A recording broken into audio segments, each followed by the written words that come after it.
اعوذ باللہ من الشیطان الرجیم بسم اللہ الرحمن الرحیم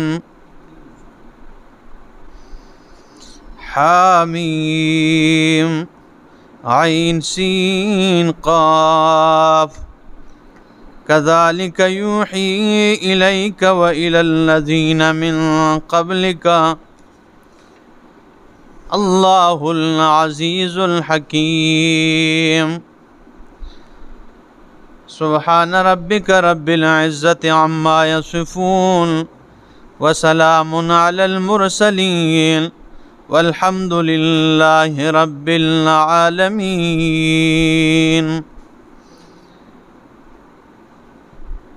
انتہائی معزز سامعین،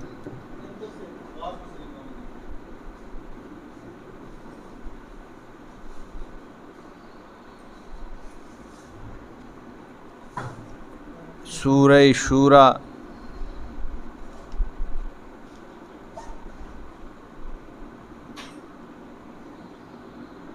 پہلی، دوسری اور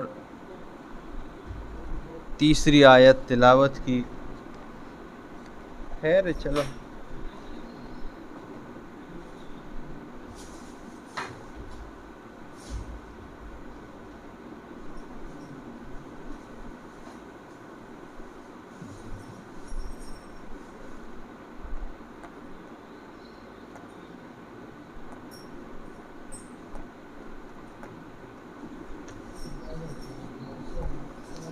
اس میں پلگ میں کوئی فرق تو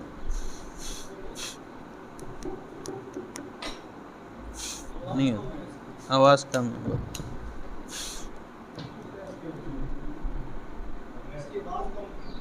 ہاں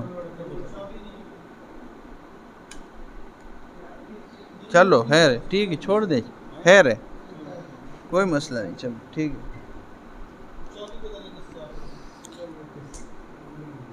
چلو خیر۔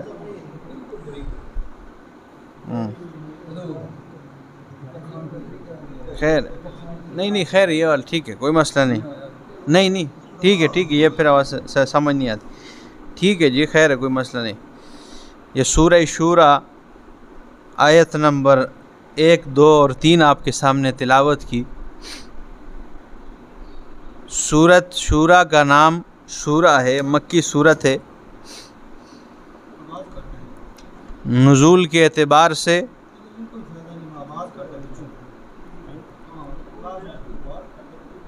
نزول کے اعتبار سے 62 نمبر پر ہے، بعد سورہ حامیم سجدہ کے، اور ترتیب کے لحاظ سے 42 نمبر پر ہیں، یعنی اس سے پہلے 41 صورتیں ہیں۔ اور سورہ شورى کا ماقبل کے ساتھ ربط اور تعلق یہ ہے کہ پہلی صورت میں 4 اعتراضات ذکر ہوئے اور ان کے جوابات تھے، تو اس صورت میں مزید 3 اعتراضات اور ان کے جوابات ہوں گے۔ اسی طرح پہلی صورت میں فرمایا انہ لکتاب عزیز، تو اس صورت میں فرمایا کذالک یوحی الیک وإلی الذین من قبلک، یہ تیسری آیت ہے۔ اس صورت کا دعویٰ شبہات ثلاثہ کے جوابات، یعنی 3 اعتراضات کے جوابات، اور ان 3 میں سے پہلا اعتراض یہ کہ جو مسئلہ توحید بیان کر رہے ہیں آپ اور جس کی طرف دعوت دے رہے ہیں، اس پر اللہ نے کسی شخص کو نہیں بھیجا۔ جواب اس اعتراض کا دیا آیت نمبر 3 اور 4 میں،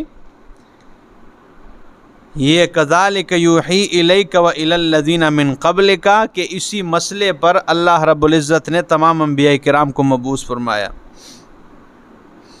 اور دوسرا اعتراض یہ تھا کہ سابقہ کتابوں میں آپ کے اس مسئلے کے خلاف لکھا ہوا ہے، کہ جو مسئلہ آپ بیان کرتے ہیں گزشتہ کتابوں میں اس کی مخالفت ہے، اس کے خلاف لکھا ہوا ہے۔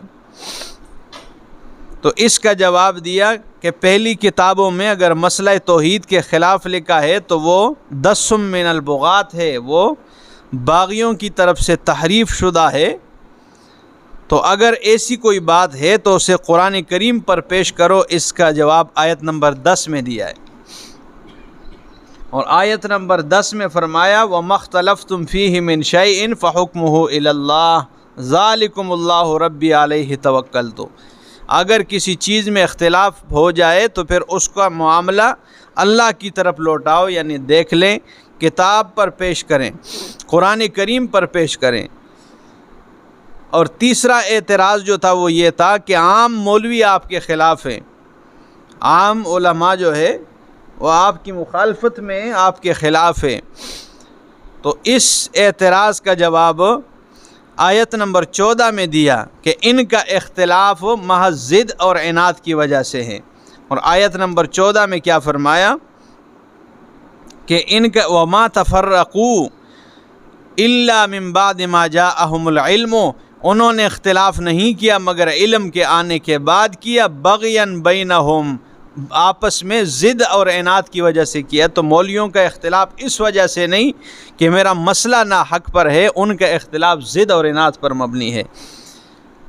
تو یہ سورت کا خلاصہ تھا جی۔ اب آئیے ذرا تفسیر کی طرف۔ فرمایا حامیم عین سین قاف، یہ حروف مقطعات ہیں، ان کا مراد اللہ ہی جانتا ہے۔ کذالک یوحی الیک، اسی طرح یوحی الیک، وحی کرتے ہیں آپ کی طرف، وَإِلَى الَّذِينَ مِن قَبْلِكَ، اور ان لوگوں کی طرف جو آپ سے پہلے گزریں۔ کس نے وحی کیا؟ فرمایا اللہ نے، العزیز الحکیم، جو زبردست حکیم حکمتوں والا ہے۔ لَهُ مَقَالِيدُ السَّمَاءِ لَهُ مَا فِي السَّمَاوَاتِ وَمَا فِي الْأَرْضِ، وہ خاص اسی کے لیے جو کچھ آسمانوں میں، وَمَا فِي الْأَرْضِ، جو کچھ زمین میں، وَهُوَ الْعَلِيُّ، وہی اللہ علی شان ہے، العظیم، عظیم الشان ہے، وہ عالی شان ہے اور کیا ہے؟ عظیم الشان۔ وَهُوَ الْعَلِيُّ الْعَظِيمُ، وہ بہت بلند عظیم، بہت عظمت والا ہے۔ تکاد السماوات یتفطرن من فوقہن، قریب ہے کہ آسمان پٹ جائے، من فوقہن، اپنے اوپر سے، والملائکۃ یسبحون بحمد ربہم، اور فرشتے وہ تسبیح بیان کرتے ہیں اپنے رب کی تعریفوں کے ساتھ، اپنے رب کی تعریفوں کے ساتھ بیان کرتے ہیں، تسبیح بیان کرتے ہیں۔ تو یہاں کیا فرمایا؟ تکاد السماوات، قریب ہے کہ آسمان، یتفطرنا، پٹ جائیں آسمان۔ علماء کرام نے کئی مختلف وجوہات ذکر کی ہے۔ امام آلوسی رحمہ اللہ نے اپنی تفسیر روح المعانی میں ذکر کیا ہے کہ آسمان کے پٹنے کی وجہ یہ ہے، فرمایا یتفطرنا من عظمت اللہ وجلالہ، اللہ کے عظمت اور اس کی جلال کی وجہ سے آسمان پٹ جائے۔ یہ قریب ہے کہ آسمان اللہ کی عظمت اور جلال کی وجہ سے پٹ جائے، اور ان کے پاس دلیل قرآن کریم کی سورہ اعراف والی آیت۔ یہ سورۃ اعراف میں آیت نمبر 143، پارہ نمبر 9 ہے، سورہ اعراف آیت 143۔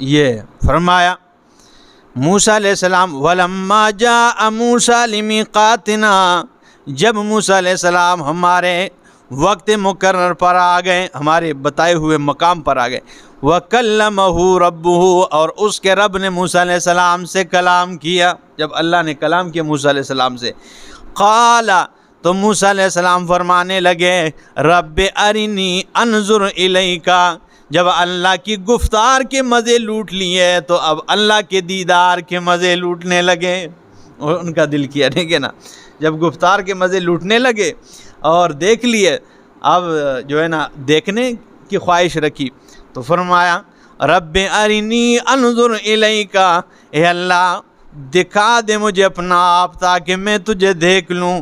قال لن ترانی، اللہ نے فرمایا تو مجھے نہیں دیکھ سکتا ہے، وَلَٰكِنِ انظُرْ إِلَى الْجَبَلِ، لیکن اس سامنے پہاڑ کی طرف دیکھ لیں، فَإِنِ اسْتَقَرَّ مَكَانَهُ، میں تھوڑی تجلی ڈال دوں گا اگر اپنی جگہ ٹھہر گیا، فَسَوْفَ تَرَانِي، ان قریب تو مجھے دیکھ پائے گا۔ اگر یہ پہاڑ میں تھوڑی سی تجلی ڈالتا ہوں اس پہ، اگر یہ ٹھہر گیا اپنی جگہ تو بھی دیکھ لے گا۔ تو فرمایا فَلَمَّا تَجَلَّىٰ رَبُّهُ، جب موسیٰ علیہ السلام کے رب نے اس پہاڑ پہ تھوڑی تجلی ڈال دی، جَعَلَهُ دَكًّا، وہ پہاڑ ریزہ ریزہ بن گیا، وَخَرَّ مُوسَىٰ صَعِقًا، اور موسیٰ علیہ السلام بے ہوش ہو کے زمین پر گر پڑتے ہیں۔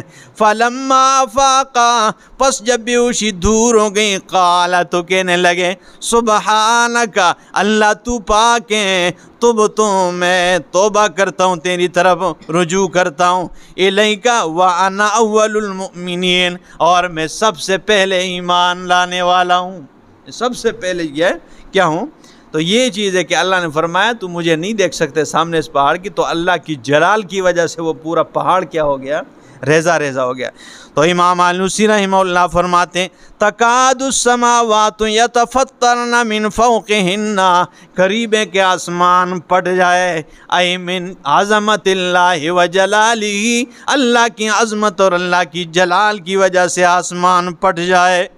اور امام بغوی رحمہ اللہ اپنی تفسیر معالم التنزیل میں ذکر کرتے ہیں کہ تکاد السماوات یتفطرن من فوقہن، آسمان پھٹنے کی وجہ یہ نہیں ہے بلکہ آسمان پھٹنے کی وجہ مشرکین کا وہ کلمہ ہے، وہ کیا ہے کہ اتخذ اللہ ولدا، اللہ رب العالمین نے بیٹے بنا لیے، اس کی وجہ سے یہ اتنا وزنی اور اتنا بڑا انہوں نے جھوٹ بولا ہے، اور اتنا ٹھیک ہے خطرناک بات کی ہے کہ وہ قریب ہے کہ آسمان اس کی وجہ سے کیا ہو جائے؟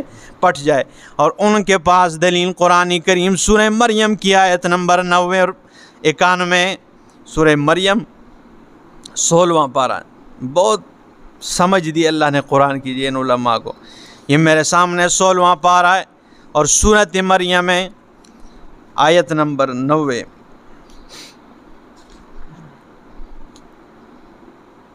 یہ فرمایا تکاد السماوات یتفطرن منہ، بالکل وہی الفاظ ہے، قریب ہے کہ آسمان پھٹ جائے اس سے، وتنشق الارض، اور زمین پھٹ جائے، آسمان اور زمین دونوں کیا ہو جائے؟ پھٹ جائے، وتخر الجبال ہدا، اور پہاڑ ریزہ ریزہ ہو کے گرنے لگ جائے، گر جائے۔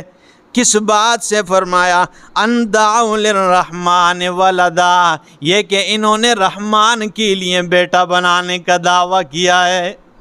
قریب ہے کہ آسمان و زمین اس بات سے کیا ہو جائے؟ پھٹ جائے۔ کہ کس بات سے؟ ان دعوا للرحمن ولدا، یہ کہ انہوں نے دعویٰ کیا کہ رحمان نے بیٹا بنا لیا ہے۔ وما ينبغي للرحمن، اور مناسب نہیں ہے رحمان کے لیے، ان يتخذ ولدا، یہ کہ وہ بیٹا بنا لے۔ ہاں رحمان کے لیے مناسب کہ بیٹا ان کل من فی السماوات والارض، نہیں ہے جو کچھ آسمان میں زمین میں، الا آتی الرحمن عبدا، مگر یہ سب کے سب تابعدار بن کے رحمان کے پاس آنے والے ہیں۔ ٹھیک ہے نا، یہ تو آتے ہیں رحمان کے پاس، کیا؟ ہاں تو یہ چیز ہے کہ رحمان کو بیٹا رحمان نے بنا لیے، اس بات کی وجہ سے وہ فرماتے ہیں امام بغوی رحمہ اللہ کہ قریب ہے کہ آسمان پھٹ جائے۔ تو فرمایا تکاد السماوات یتفطرن من فوقہن، قریب ہے کہ آسمان پھٹ جائے اپنے اوپر سے، والملائکۃ، اور فرشتے، یسبحون بحمد ربہم، وہ اپنے رب کی تسبیح بیان کرتے ہیں، پاکی بیان کرتے ہیں ان کی تعریفوں کے ساتھ، وَيَسْتَغْفِرُونَ، اور بخشش مانگتے ہیں، بخشش طلب کرتے ہیں، لِمَنْ فِي الْأَرْضِ، ان کے لیے جو زمین پر ہے، زمین میں، ان کے لیے جو زمین میں موجود ہے ان کے لیے استغفار طلب کر دے۔ اب یہاں پہ ایک سوال پیدا ہوتا ہے کہ فرشتے استغفار کرتے ہیں ان کے لیے جو زمین میں، اس میں تو ٹرمپ بھی آ جاتا ہے، اس میں تو مودی سرکار بھی آ گئی، ان کے لیے بھی استغفار کرتے ہیں، ٹھیک ہے نا، ان میں تو کافر بھی آ جاتے۔ تو اس کا جواب چند دن پہلے آپ نے سن لیا تھا، لیکن میں تازہ کر دیتا ہوں۔ یہ میرے سامنے یہ سورہ مومن ہے، سورہ مومن آیت نمبر 7 ہے، پارہ نمبر 24 ہے۔ اس کا جواب سورہ مومن، اللہ اکبر، یہ فرمایا الذین یحملون العرش، اور وہ فرشتے یحملون العرش جو عرش کو اٹھانے والے ہیں، ٹھیک ہے نا، جو عرش کو اٹھانے والے ہیں، ومن حولہ، اور وہ جو ان کے ارد گرد ہیں، یسبحون بحمد ربہم، وہ تسبیح بیان کرتے ہیں اپنے رب کی تعریفوں کے ساتھ، وَيُؤْمِنُونَ بِهِ، اور اس پر ایمان رکھتے ہیں، وَيَسْتَغْفِرُونَ، اور استغفار طلب کرتے ہیں، لِلَّذِينَ آمَنُوا، ان لوگوں کے لیے جو ایمان لائے ہیں۔ یہاں پہ بات جواب مل گئے، ٹھیک ہے نا۔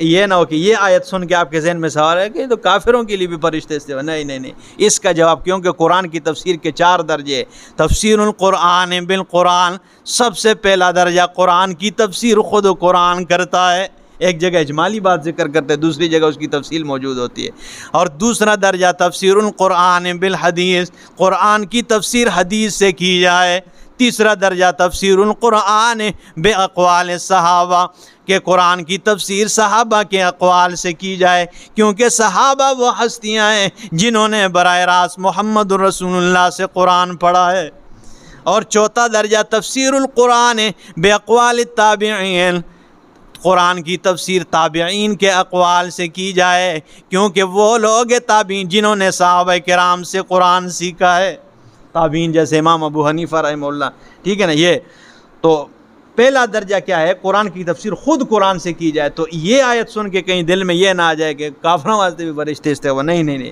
یہ سورہ مومن میں فرمایا آیت نمبر 7، الذین یحملون العرش ومن حولہ یسبحون بحمد ربہم ویؤمنون بہ ویستغفرون للذین، اور استغفار طلب کرتے ہیں ان لوگوں کے لیے آمنو جو ایمان لائے، ربنا، کیا کہتے ہیں اے ہمارے رب، وسعت کل شیء، وسیع کر دے ہر چیز، رحمتاً، اپنی رحمت کو ہر چیز پر اپنی رحمت کیا کر دے، وسیع کر دے، وعلماً، اور علم کو، فاغفر للذین تابوا، اور بخشش کر دے ان لوگوں کے لیے جنہوں نے توبہ کیا ہے، واتبعوا سبیلک، اور تیرے راستے کی اتباع کی ہے، وقہم عذاب الجحیم، اور انہیں جہنم کی عذاب سے بچا لے۔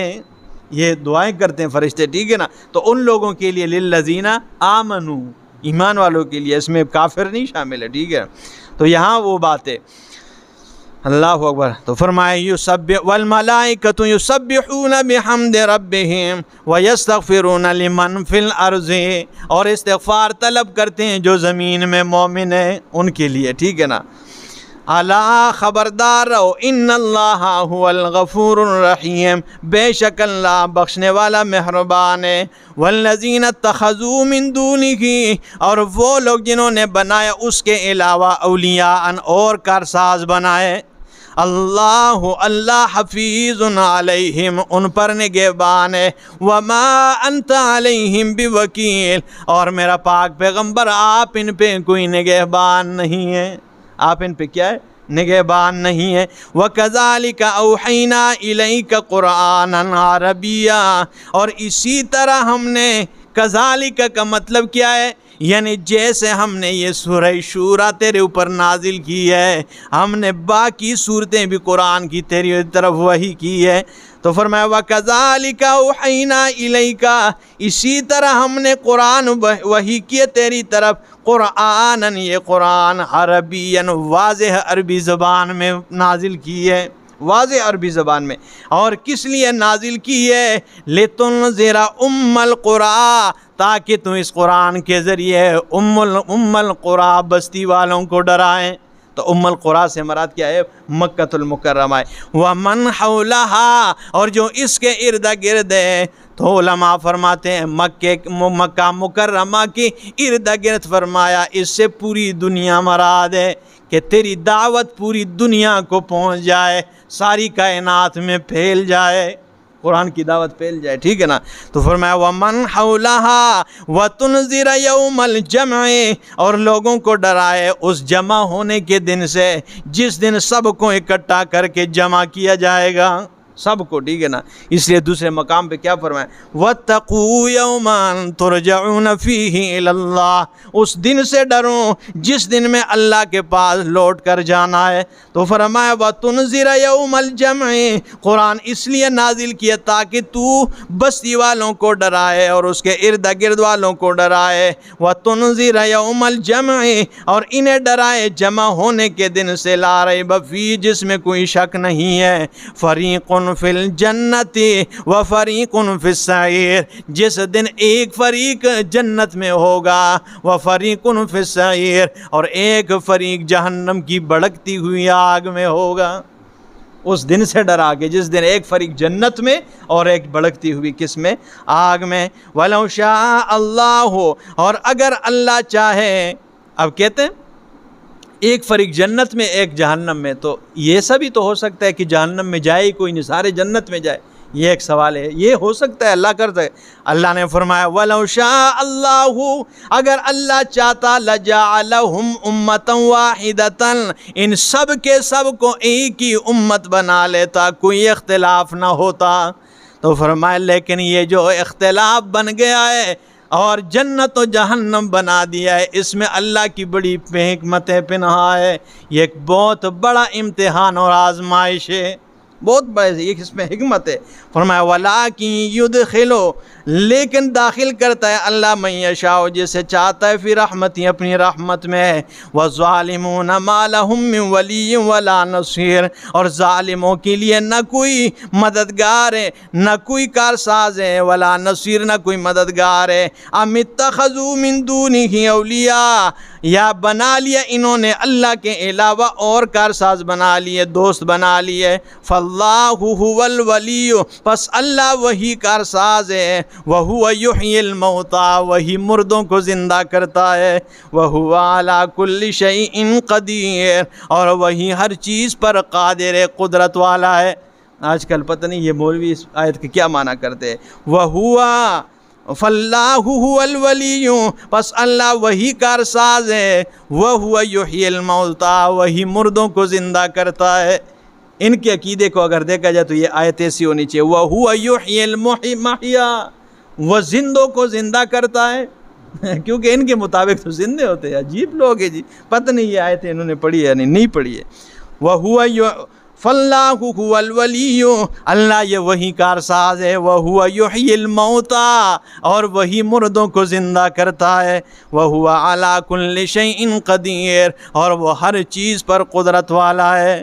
اقول قولی ھذا استغفر